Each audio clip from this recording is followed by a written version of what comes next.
സംസ്ഥാന സർക്കാർ 4ാം വാർഷികത്തോടനുബന്ധിച്ച് പുറത്തിറക്കിയ പ്രോഗ്രസ് റിപ്പോർട്ട് സ്വയം പുകഴ്ത്തൽ റിപ്പോർട്ടാണെന്ന് പ്രതിപക്ഷ നേതാവ് വി.ഡി. സതീശൻ. ക്രെഡിറ്റ് എടുക്കാൻ നിന്നവരെ ഇപ്പോൾ കാണാനില്ല. റീൽസ് എടുക്കുന്നവർ വിള്ളൽ വീണ സ്ഥലത്ത് പോയി എടുത്താൽ നന്നായിരിക്കുമെന്നും സതീശൻ പരിഹസിച്ചു.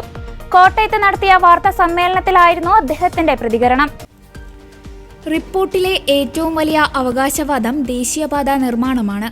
റിപ്പോർട്ട് അച്ചടിച്ചതിന് ശേഷമാണ് പാതയിൽ വിള്ളൽ വീണത്. അടുത്ത മഴയിൽ ഇനിയും വിള്ളൽ വീഴും. സർക്കാർ എന്ത് ചെയ്തില്ല എന്നതാണ് റിപ്പോർട്ടിലെ വിവിധ ഭാഗങ്ങൾ വായിക്കുമ്പോൾ മനസ്സിലാകുന്ന യാഥാർത്ഥ്യമെന്നും സതീശൻ പരിഹസിച്ചു.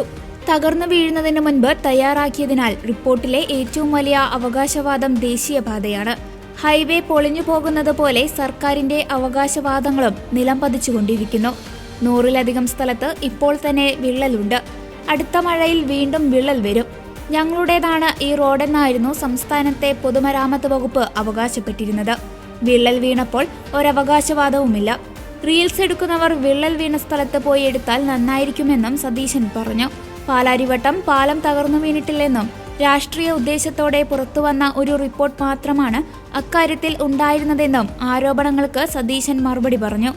അന്നത്തെ മന്ത്രിക്കെതിരെ കേസെടുത്തവർക്ക് ഇപ്പോൾ ഒരു പരാതിയുമില്ലെന്നും അദ്ദേഹം പറഞ്ഞു. സംസ്ഥാനത്ത് 28,000 കോവിഡ് മരണം സർക്കാർ മറച്ചുവെച്ചു.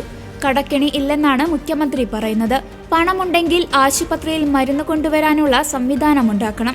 KMSCL-നെ പണം നൽകാത്തത് കൊണ്ടാണ് മരുന്നില്ലാത്തതെന്നും അദ്ദേഹം പറഞ്ഞു. വികസന കാര്യങ്ങളിൽ എട്ടുകാലി മമ്മൂഞ്ഞാണ് ഇടതു സർക്കാർ. തങ്ങൾ ഒരു പദ്ധതിയെ മാത്രമേ എതിർത്തിട്ടുള്ളൂ. അത് കെ-റെയിൽ മാത്രമാണ്. കെ-റെയിൽ വന്നാൽ കേരളത്തിൽ പാരിസ്ഥിതിക ദുരന്തമുണ്ടാകും. അതിനാലാണ് തങ്ങൾ എതിർത്തതെന്നും സതീശൻ പറഞ്ഞു. വിദ്യാഭ്യാസ രംഗത്തും ആരോഗ്യരംഗത്തും കാർഷിക രംഗത്തും ഉൾപ്പെടെയുള്ള വലിയ പ്രതിസന്ധിയാണ് കേരളത്തിലെ ജനങ്ങൾ നേരിട്ടുകൊണ്ടിരിക്കുന്നത്. രൂക്ഷമായ വിലക്കയറ്റം, മാർക്കറ്റ് ഇന്റർവെൻഷൻ നടത്തേണ്ട സപ്ലൈകോ പോലും ചലിക്കാത്ത സ്ഥിതിയിലേക്ക് ഈ കേരളത്തെ ഇവരെ എത്തിച്ചു കൊടുത്തു എന്നുള്ളതാണ്. എന്നിട്ട് സ്വയം പുകഴ്ത്തൽ പ്രോഗ്രസ് റിപ്പോർട്ട് കൊടുത്ത് ജനങ്ങളെ കബളിപ്പിക്കാൻ പറ്റില്ല.